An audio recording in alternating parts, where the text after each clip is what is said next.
Baik pemirsa, kita lanjutkan informasi pada hari ini. Karena menyalahi aturan, belasan bangunan karaoke ilegal yang beroperasi di dekat kawasan Masjid Agung Jawa Tengah Rabu pagi dibongkar menggunakan alat berat. Ratusan aparat gabungan dikerahkan untuk mengamankan jalannya pembongkaran. Satu demi satu bangunan karaoke liar yang kembali berdiri di lahan kosong dekat area Masjid Agung Jawa Tengah dirobohkan menggunakan alat berat. Ratusan aparat gabungan dari Satpol PP Kota Semarang dan petugas kepolisian dikerahkan untuk mengamankan jalannya penggusuran. Total ada 18 bangunan permanen yang dirobohkan. Keberadaan tempat hiburan ini memang menjadi sorotan, terlebih para pengelolanya dinilai menyalahi aturan. Setelah berkali-kali diminta berhenti beroperasi dan mengosongkan lahan, namun mereka tetap membandel. Karena upaya persuasif tak digubris, tindakan paksa, perobohan bangunan pun akhirnya dilakukan tanpa ada perlawanan. Penegakan perda pernah dilakukan di tempat ini tahun 2019 yang lalu, karena berdirinya tempat hiburan malam di tempat ini tak berizin. Usai ditindak, seluruh pengelola rumah karaoke saat itu membuat pernyataan tak akan membuka kembali bisnis karaoke. Namun kenyataannya di lokasi itu belakangan kembali berdiri menjamur. Banyak tempat karaoke sehingga mendapat tindakan tegas aparat Satpol PP.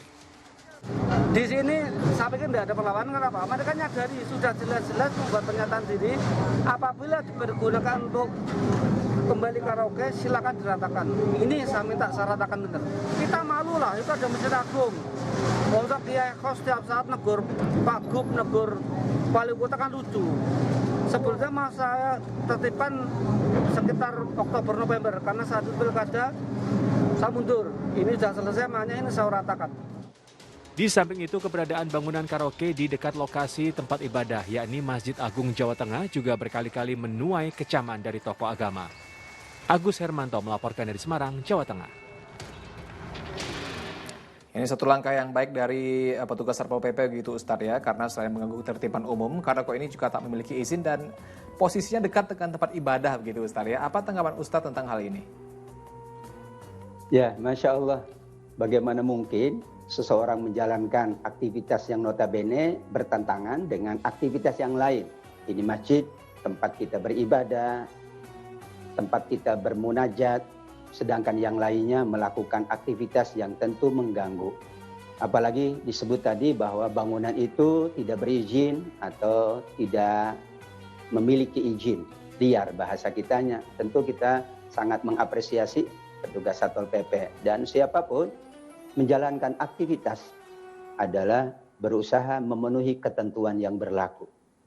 Ketika semuanya memenuhi ketentuan yang berlaku, maka terjadi keterbaikan dan kemanfaatan. Tapi sekali saja kita tidak memenuhi ketentuan yang berlaku, maka akan terjadi clash, akan terjadi ketersinggungan dan lain sebagainya dan mengakibatkan hubungan menjadi tidak harmonis. Padahal kan masjid tentu tidak pula mengganggu aktivitas yang lain. Aktivitas yang lain juga tidak boleh mengganggu kegiatan masjid. Sehingga masing-masing berjalan sesuai dengan peraturan dan ketentuan yang berlaku. Mudah-mudahan tidak terjadi untuk yang kesekian kalinya. Kita berharap masing-masing dapat mengikuti ketentuan yang berlaku, patuh kepada peraturan yang berlaku. Karena kepatuhan itu merupakan juga perintah agama. An-Nisa ayat 49. Patuh kepada Allah, patuh kepada Rasul, dan patuh kepada ketentuan yang berlaku yang ditetapkan oleh pemerintah, insya Allah.